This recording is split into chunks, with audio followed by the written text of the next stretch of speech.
के रोड पर सन्नाटा पसरा हुआ था। आधी रात से ज्यादा का समय हो चुका था।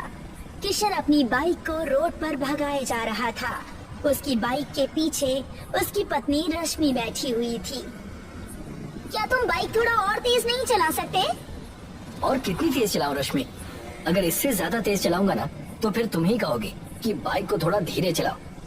कहा था ना तुमसे कि शंभू काका के यहाँ अपनी कार से चलते हैं, लेकिन पता नहीं तुम्हें बाइक से ट्रैवल करने में कितना मजा आता है। मुझे कार से कहीं ज्यादा अच्छी बाइक लगती है। कार से आते तो अब तक पहुँच जाते। अरे अब तो शंभू काका का परिवार हमारा इंतजार करते करते सो भी गया होगा।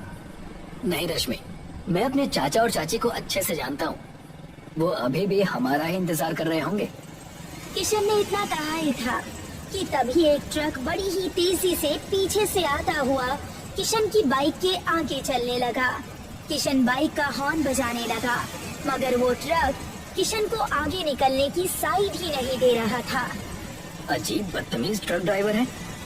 बाइक के हॉर्न की आवाज जंगली जानवरों के कानों में भी पहुंच रही होगी, मगर इस ड्राइवर तक नहीं पहुंच रही। इतना बोलकर किशन तेज आवाज में बाइक चलाते हुए बोला, अरे ओ भाई ट्रक ड्राइवर, क्या बहरे हो क्या? इतनी देर से हॉर्न बजा रहा हूँ, मुझे आगे निकलने के लिए तुम साइड क्यों नहीं दे रहे? किशन ने इतना कहा ही था कि तभी वो ट्रक अचानक से रुक गया। उसके अचानक रुकने से किशन ने बड़ी फुर्ती से बाइक रोक दी। किशन तुरंत बाइक खड़ी करके सीधे उस ट्रक के पास जाकर गुस्से से बोला, अजीब बदतमीज आदमी हो तुम। इस तरह से अचानक ट्रक रोकते हैं क्या?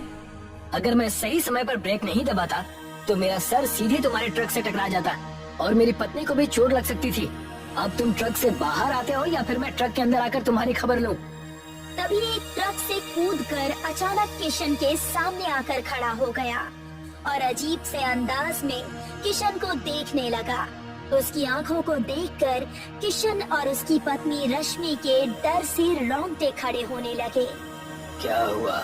तुम्हारे मुंह में क्या बर्फ जम गई? अब कौन हो तुम?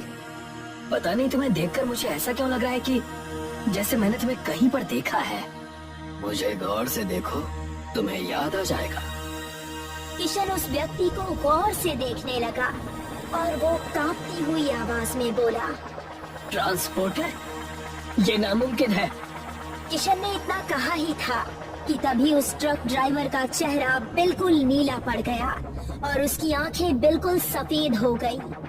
अचानक ट्रक अपने आप स्टार्ट हो गया और देखते ही देखते रश्मि और किशन को कुचलते हुए वहां से अचानक गायब हो गया।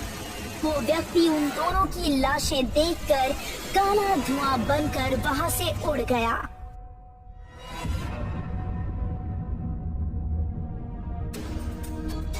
अगले दिन उनकी लाशों के इर्द गिर्द लोगों की भीड़ जमा थी। इंस्पेक्टर विजय हवलदार बहादुर के साथ उन दोनों की लाशों का मुआयना कर रहा था। बहादुर, कुछ भी समझ में नहीं आ रहा। इन दोनों की लाशों को देखकर ऐसा लग रहा है कि इन दोनों को ट्रक ने कुचला है, मगर अजीब बात तो ये है कि यहाँ पर ट्रक के टायरों के निशान तो है ही नहीं। हो सकता है साहब कि कोई ट्रक इन दोनों को कहीं और कुचल कर चला गया हो और ड्राइवर ने डर की वजह से इन दोनों की लाशें यहाँ फेंक दी हो। कभी कभी अपना दिमाग का इस्तेमाल भी कर लिया करो मूर्ख। तुम्हें पीछे खड़ी हुई बाइक नहीं दिख रही? तुम्हें बाइक के टायरों के निशान नहीं दिख रहे हैं क्या? यहाँ खड़ी बाइक साफ साफ बता रही है कि ये दोनों बाइक से यहाँ पर आए थे और जहाँ पर ये मृत अवस्था में पड़े हुए हैं वहाँ तक ये चल कर आए थे। वो सब तो ठीक है साहब, लेकिन ये कैसे पता चलेगा कि ये दोनों हैं कौन? हमें इनके पास से ना तो इनका आईडी कार्ड मिला है और ना ही कोई मोबाइल मिला। तब तो इनकी बाइक का नंबर ही हमें बता सकती है कि आखिर ये दोनों कहाँ रहते थे।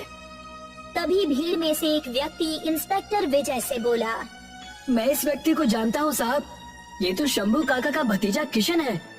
शंभू काका? ये कौन है? यहाँ नजदीक में ही रहते हैं। वो एक ट्रांसपोर्टर है, ट्रांसपोर्ट चलाते हैं।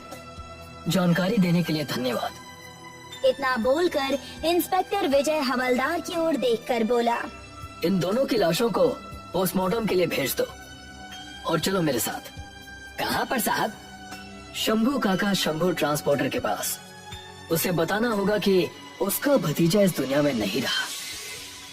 इंस्पेक्टर विजय और हवलदार बहादुर शंभू ट्रांसपोर्ट में पहुंच गए। इंस्पेक्टर विजय एक अधेड़ उम्र के व्यक्ति से बोला, जो कि वहां पर खड़े दो नवयुवकों से कुछ बातचीत कर रहा था। मुझे इस ट्रांसपोर्ट के मालिक ट्रांसपोर्टर शंभू से मिलना है। कहिए, मेरा ही नाम शंभू है। मुझे बताते हुए अच्छा तो नहीं लग रहा, लेकिन फिर भी आपको बताना तो होगा ही। हमें कुछ देर पहले आपके भतीजे किशन की लाश यहाँ से थोड़ी ही दूर रोड पर मिली है, और साथ ही वहाँ पर एक स्त्री की लाश भी पड़ी हुई थी। मुझे लगता है वो शायद आपके भतीजे की पत्नी होगी। इंस्पेक्टर विजय की बात सुनकर शंभू अंधविश्वास भरी नजरों से इंस्पेक्टर विजय की ओर देखने लगा। तभी एक नवयुवक इंस्पेक्टर की ओर देखकर बोला, आपको जरूर कोई गलतफहमी हुई होगी इंस्पेक्टर साहब। तुम कौन हो? ये मेरा छोटा बेटा अज्जू है। इतना बोलकर शंभू दूसरे नवयुवक की ओर इशारा करते हुए बोला, और ये मेरा बड़ा बेटा दरोगा है। दरोगा? तो क्या ये पुलिस में है? आप भी क्या साहब, आपको ये पुलिस में लगता है? इसकी शक्ल तो देखिए, दूर से ही लफंगा मालूम पड़ता है। अरे नहीं साहब, वो क्या है कि ये थोड़ा दबंग स्वभाव का है। डर की वजह से लोग इसे दरोगा कहते हैं। शंभू की बात सुनकर हवलदार बहादुर इंस्पेक्टर के कान में मुस्कुराते हुए धीरे से बोला, सर ये झूठ बोलता है। इसकी लंबाई देखिए, 4 फुट का तो ये खुद ही है। लोग इसे मजाक में दरोगा कहते होंगे। बकवास बंद करो बहादुर। आप तीनों लाशों की पहचान के लिए थोड़ी देर के लिए ही सही थाने आ जाइएगा। इतना कहकर इंस्पेक्टर विजय वहाँ से चला गया। पिताजी, आपको क्या लगता है? पता नहीं है अज्जू, मुझे तो अब भी विश्वास नहीं हो रहा। तुम दोनों थोड़ी देर बाद पहचान के लिए थाने चले जाना। तो क्या आप हमारे साथ नहीं आने वाले? नहीं, इस उम्र में मुझ में इतनी हिम्मत नहीं है। इतना कहकर शंभू वहाँ से चला गया। कुछ देर बाद अज्जू और दरोगा अपनी बाइक से थाने की ओर चले गए, मगर उनकी बाइक जैसे ही उस रोड पर पहुंची, अचानक दिन एक काली रात में परिवर्तित हो गया। ये क्या दरोगा भाई, अचानक रात कैसे हो गई? पता नहीं अज्जू, कुछ तो गड़बड़ है। बाइक पीछे की ओर घुमाओ। तभी एक तेज तूफान तेज हवा के साथ एक वीरान जगह पर उन दोनों को उड़ा कर ले गया। ये हम कहाँ आ गए दरोगा? दरोगा आंखें फाड़ फाड़ कर उस इलाके को गौर से देखने लगा। तभी उसकी नजर एक बंद ट्रांसपोर्ट पर पड़ी। ये तो महावीर की ट्रांसपोर्ट है अज्जू। क्या महावीर की ट्रांसपोर्ट? ऐसा कैसे हो सकता है?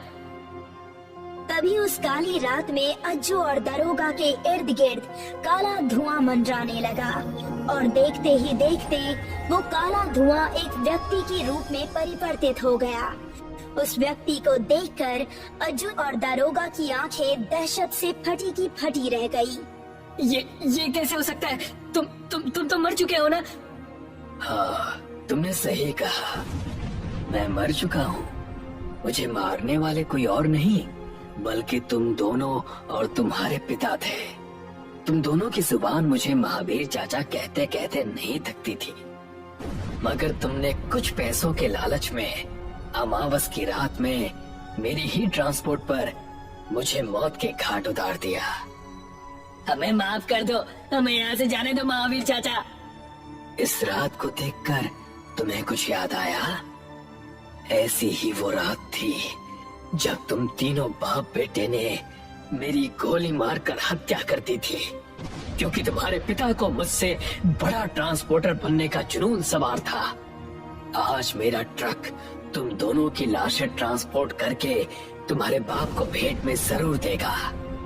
इतना बोलकर महावीर का चेहरा बिल्कुल नीला पड़ गया और उसकी आंखों की पुतलियां बिल्कुल सफेद हो गई। कुछ ही क्षणों में वो सारा इलाका भयानक कुत्तों के रोने की आवाज से गूंज उठा। अचानक अज्जू और दरोगा की आंखें फूट गई और उन दोनों के शरीर से बुरी तरह से खून बहने लगा, मानो कि उन दोनों के शरीर को किसी ने गोलियों से छलनी कर दिया हो। वो दोनों एक दर्दनाक चीख के साथ मृत होकर जमीन पर गिर पड़े उनके गिरते ही महावीर फिर से काले धुएं में परिवर्तित होकर वहां से गायब हो गया। शाम को थाने में इंस्पेक्टर विजय और हवलदार केस के बारे में बातचीत कर रहे थे। सुबह से शाम हो गई है शंभू, अभी तक अपने भतीजे की लाश की शिनाख्त के लिए शंभू जी यहाँ नहीं आए। पता नहीं कैसे रिश्तेदार हैं, अपने भतीजे की मौत की खबर सुनकर भी थाने नहीं आए। तभी टेबल पर रखे हुए फोन की घंटी झंझना उठी। इंस्पेक्टर विजय ने तुरंत फोन उठा लिया। हेलो, मैं इंस्पेक्टर विजय बोल रहा हूँ। फोन पर एक डॉक्टर की आवाज आई।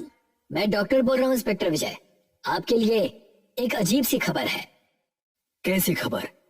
हम किशन और उसकी पत्नी का पोस्टमार्टम कर ही रहे थे कि अचानक उन दोनों की लाशें हमारी आंखों के सामने अस्पताल से गायब हो गई।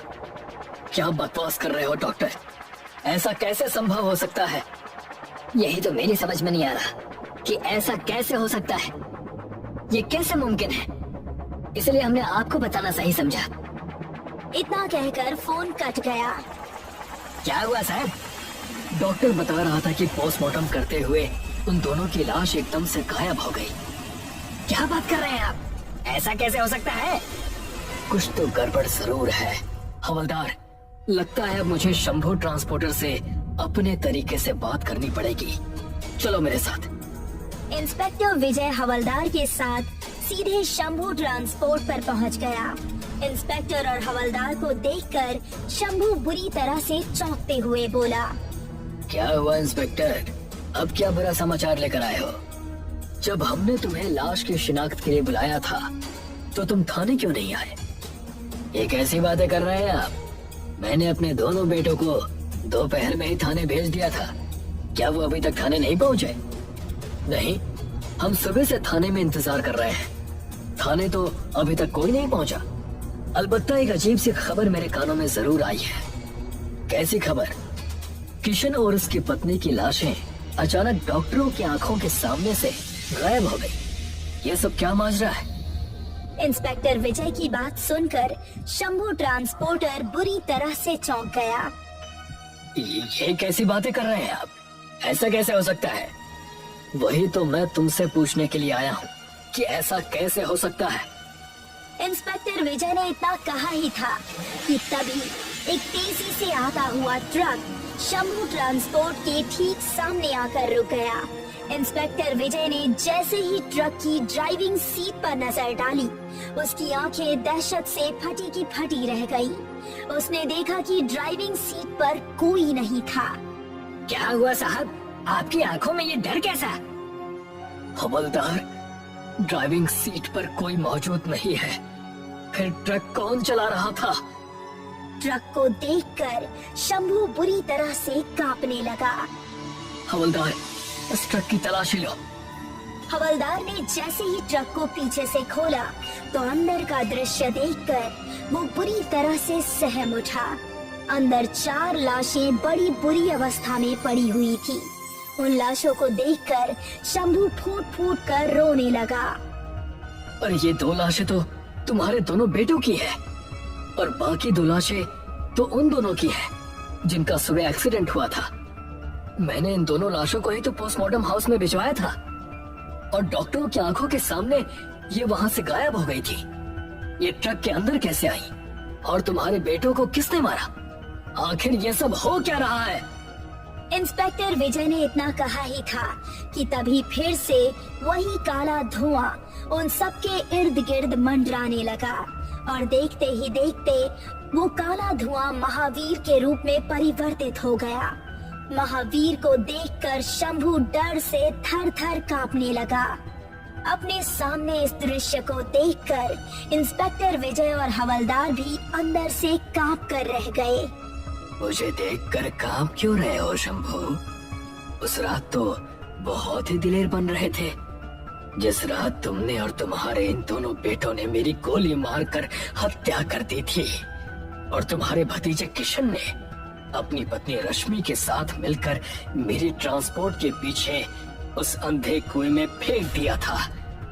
मुझे माफ कर दो, मैं लालच में आ गया था। मुझ में तुमसे बड़ा ट्रांसपोर्टर बनने का जुनून सवार हो गया था, लेकिन तुम तो मर चुके हो। तुम वापस कैसे आ गए?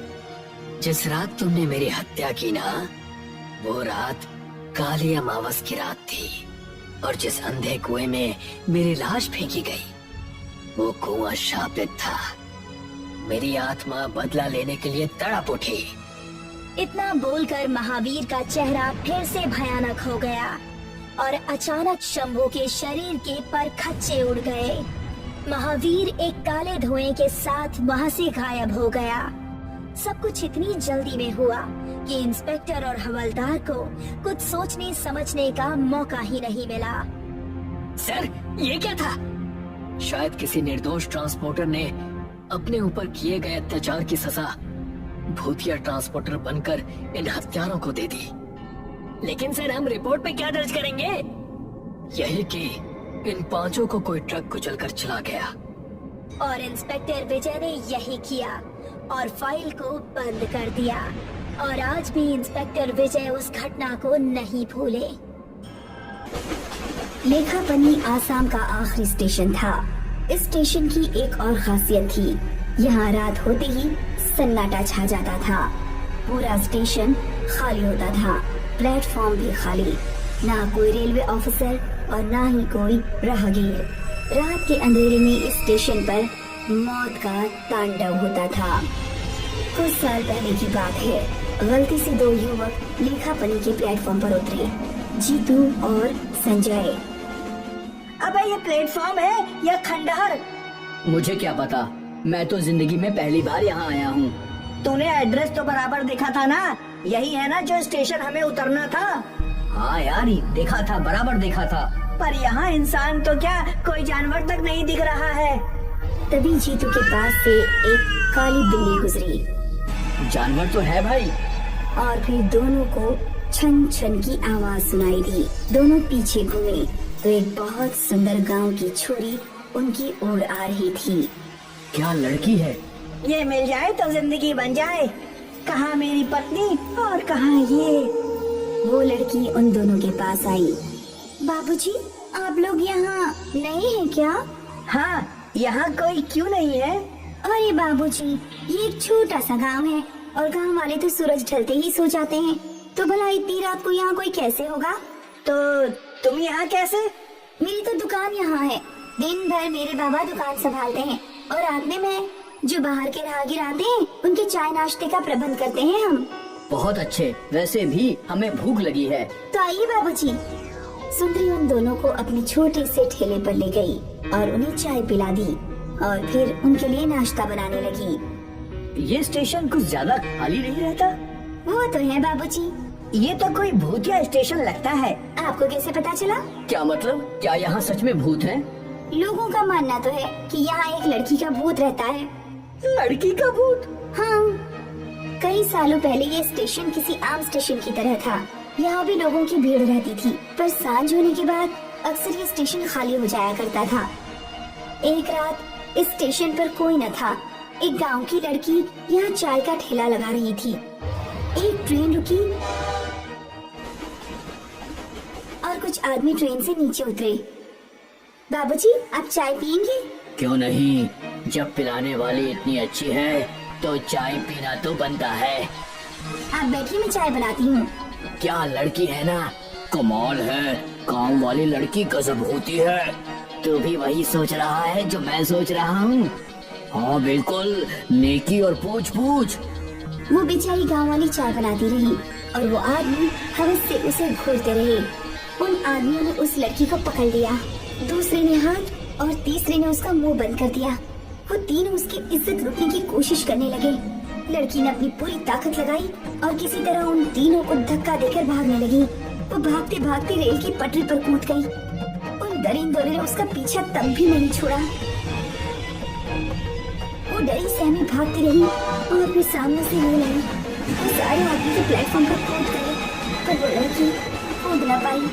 ट्रेन ने उस लड़की के टुकड़े टुकड़े कर दिए। उस रात से सभी लोग मानते हैं कि वो गांव वाली लड़की अब भी हर रात इस स्टेशन पर अपनी दुकान लगाती है। ये सुनकर संजय घबरा गया। तुम्हें ये सब कैसे पता? सुंदरी ने कुछ जवाब न दिया। अरे मुझे तो लगता है कुछ गड़बड़ है भाई। संजय ने अपना फोन निकाला और सुंदरी की तस्वीर खींचने की कोशिश करने लगा। जैसे ही सुंदरी ने कैमरे में देखा तो दोनों डर गए, क्योंकि मैं ही वो लड़की हूँ। जीतू और संजय डर के मारे ट्रेन की ओर भागे। वो लोग ट्रेन की एक बोगी से दूसरी बोगी में भागते रहे। भाग संजय भाग, वो मेरे पीछे है भाई। भाग हुकूमत, भाग जल्दी भाग। संजय डरा हुआ था, वो गिर गया। वो भूतनी उसके पास आई। अब मैं तुझे खूबसूरत नहीं दिख रही? इतनी देर से तो मेरी कमर देख रहा था, अब क्या हुआ? माफ कर दो, मुझे माफ कर दो। नहीं, बिल्कुल नहीं। मैं तेरे जैसे किसी को भी जिंदा नहीं छोड़ूंगी। भूतनी ने संजय के चेहरे पर पैर रख दिया। संजय की मुंडी ट्रेन की फर्श के पीछे चली गई। संजय की चीख सुनकर जीतू डर गया और डर के मारे चिल्लाने लगा। मुझे छोड़ दो, मैंने तुम्हारा क्या बिगाड़ा है? मेरा परिवार है, पत्नी है, बच्चे हैं, मुझे माफ कर दो। चुड़ैल जीतू के सामने आ गई और जोर जोर से हंसने लगी। तेरे पास तो पत्नी भी है, फिर भी तुझ में हवस भरी है। तुझ जैसे आदमियों को जीने का कोई हक नहीं। चुड़ैल जीतू को घसीटते हुए ट्रेन के बाहर ले गई। उसकी गर्दन मरोड़ दी और फिर उसको स्टेशन के साइन बोर्ड पर लटका दिया। हर किसी हवस के मारे का यही हाल होगा। ये आखिरी स्टेशन इन सब हवसियों की जिंदगी का आखिरी स्टेशन होगा। ट्रेन फुल स्पीड में चली जा रही थी। रागिनी और उसके मम्मी पापा ट्रेन में उसके साथ सफर कर रहे थे। चाय वाला चिल्ला रहा था, चाय ले लो, गरम गरम चाय। फिर पानी वाला आया, पानी पानी, ठंडा पानी, 20 का एक ठंडा पानी। फिर पान मसाले वाला आया, 14 का दो राजहंस पान मसाला, तिरंगा पान मसाला, इसमें केसर का दम खाइए और कामयाबी की बुलंदियों को छू लीजिए। पापा कितना शोर शराबा कर रहे हैं ये लोग। हाँ, कभी कभी तो हद कर देते हैं ये लोग। इनका यही काम है, इसी से इनका पेट भरता है। अब तुम्हारे पापा का गांव आने वाला है। सीतापुर से 40 किलोमीटर दूर है अभी जो स्टेशन आएगा। सच में मैं गेट पर जा रही हूँ, वैसे भी मेरे सिर में दर्द हो रहा है। रागिनी उठकर गेट पर आ गई। ठंडी ठंडी हवाओं का वो आनंद लेने लगी। ट्रेन फुल स्पीड में चलती जा रही थी। ट्रेन हॉर्न बजाकर रास्ते को चीरते हुए चली जा रही थी। अंधेरे में वैसे तो कुछ दिखाई नहीं दे रहा था, लेकिन दूर गांव में टिमटिमाती लाइट दिख रही थी। तभी अजीब सी हवा चली और रागिनी का दुपट्टा उड़ गया। रागिनी गिरते बची। वो वापस आकर बैठ गई। मम्मी, मेरा फेवरेट दुपट्टा उड़ गया। इतनी छोटी सी बात पर इतनी बड़ी लड़की रोती है। दूसरा ले लेना या मैं ला दूंगी। देखो, हमारा गांव क्रॉस कर रहा है, कितना अच्छा लग रहा है। अरे वाह, तो हम लोग गांव क्यों नहीं जाते हैं? कितना मजा आएगा ना। अब यहाँ कोई नहीं रहता। तुम्हारे दादा दादी सब भगवान के पास चले गए, इसलिए हम सब लोग शहर चले गए। रागिनी अपने घर पहुंची और अपने रूम में चली गई। बैग अपने कमरे में रखा। उसका मोबाइल नीचे गिर गया। वो उठाने झुकी तो बेड के नीचे उसका दुपट्टा दिखा। वो चौंक गई कि ये दुपट्टा ट्रेन में उड़ गया था। वो यहाँ कैसे आ गया? उसने तुरंत ही उसे उठाया और अपने कंधे पर लेकर आईने में देखने लगी। उसके पीछे एक भूत खड़ी दिखी और वो हंस रही थी। उसकी लाल लाल आँखें, बिखरे बाल देखने के बाद रागिनी डर गई और चीखने ही वाली थी कि उसके मुंह पर भूतनी ने हाथ रख दिया। वो बेहोश हो गई। रात के 12 बज चुके थे। रागिनी के मम्मी पापा सो रहे थे। धीरे धीरे दरवाजा खुला। रागिनी के हाथ में चाकू था। धीरे धीरे आगे बढ़ने लगी। पापा के पास आकर वो दांत पीसने लगी और उसका चेहरा लाल होकर चुड़ैल बन गया। चुड़ैल ने चाकू ऊपर की तरफ उठाया और राजेंद्र बाबू को मारने ही वाली थी कि राजेंद्र बाबू की नींद खुल गई। वो बेड से नीचे गिर गए। चाकू बेड पर ही फंस गया। मैं तुमको जिंदा नहीं छोड़ूंगी, तुम सबको मार डालूंगी। रागिनी की माँ ने रागिनी को जोर से पकड़ा और 2 थप्पड़ दिए। उसके पापा भी उठ गए और रागिनी से चाकू लेकर दूर फेंक दिया। तुम मुझे मारना चाहती हो? रागिनी बेटा, तुमको क्या हो गया? रागिनी बेटा, मैं रागिनी नहीं हूँ, मैं सुरेखा हूँ। याद आया कुछ? सुरेखा? कौन सुरेखा? मैं वही सुरेखा हूँ जिसको तुमने धोखा दिया। याद करो कॉलेज के दिन की बात। सुरेखा और राजेंद्र एक ही कॉलेज में पढ़ते थे। दोनों एक दूसरे से बहुत प्यार करते थे, लेकिन ये वो समय था जब जात पात बहुत ज्यादा ही मायने रखती थी और न मोबाइल था और न ही न्यूज चैनल। सुरेखा, हम दोनों के प्यार को क्या हो गया? मम्मी पापा मानेंगे क्या? एक बार बात करके देखो, नहीं मानेंगे तो कुछ दूसरा रास्ता निकाल लेंगे। दूसरा रास्ता कौन सा है? दूसरा रास्ता ये है कि साथ अगर जी नहीं सकते लेकिन मर तो सकते हैं ना। मैं तुम्हारे बिना जी नहीं सकती। ऐसा मत बोलो, हम घर से भाग जाएंगे। तुम कल सीतापुर स्टेशन पर आ जाना, मैं भी आ जाऊंगा और भागलपुर एक्सप्रेस से मुंबई चले जाएंगे। वहाँ कोई हमें रोकने टोकने वाला नहीं होगा। ठीक है, तुम सही समय पर आ जाना। सुरेखा सुबह सुबह आ गई और राजेंद्र का इंतजार करने लगी। सुबह से शाम हो गई, लेकिन राजेंद्र नहीं आया। सुरेखा ने भागलपुर एक्सप्रेस के आगे कूद कर जान दे दी, लेकिन तुम नहीं आए और मैं उस स्टेशन पर आज तक तुम्हारा इंतजार कर रही थी। मुझे लगा तुम कभी नहीं आओगे, लेकिन आज आ ही गए। तुमको पता है मैं क्यों नहीं आया? क्योंकि तुम धोखेबाज हो। इस चुड़ैल से तुम शादी करना चाहते थे। नहीं, मैं धोखेबाज नहीं हूँ। मेरा एक्सीडेंट हो गया और मेरा पैर टूट गया। ये देख लो मेरा पैर। लेकिन बाद में मैंने तुम्हें बहुत ढूंढा, लेकिन तुम नहीं मिली। तुम्हारे घर वाले बोले कि वो गायब हो गई है। मैंने उसके बाद गांव छोड़ दिया। चुड़ैल थोड़ा नरम पड़ने लगी। दर्दनाक प्यार की कहानी सुनकर रागिनी की माँ रोने लगी और बोली, बहन, तुमने इनसे सच्चा प्यार किया है और जिसे हम प्यार करते हैं उसे दुख नहीं पहुंचाते। इसलिए मेरी बेटी और मेरे पति को छोड़ दो। बहुत बहुत मेहरबानी होगी। एक काम करो, मुझे मुक्ति दे दो। कैसे? कैसे मुक्त करूं? मेरे ऊपर पवित्र गंगाजल छिड़क दीजिए और ये दुपट्टा जला दीजिए। मैं मुक्त हो जाऊंगी। राजेंद्र बाबू पूजा घर से गंगाजल लाकर रागिनी के ऊपर छिड़क देते हैं और उस दुपट्टे को जला देते हैं। रागिनी बेहोश हो गई। कभी कभी हमारे जीवन में ऐसी घटना घट जाती है, लेकिन तब हमें अपने सब्र से काम लेना चाहिए।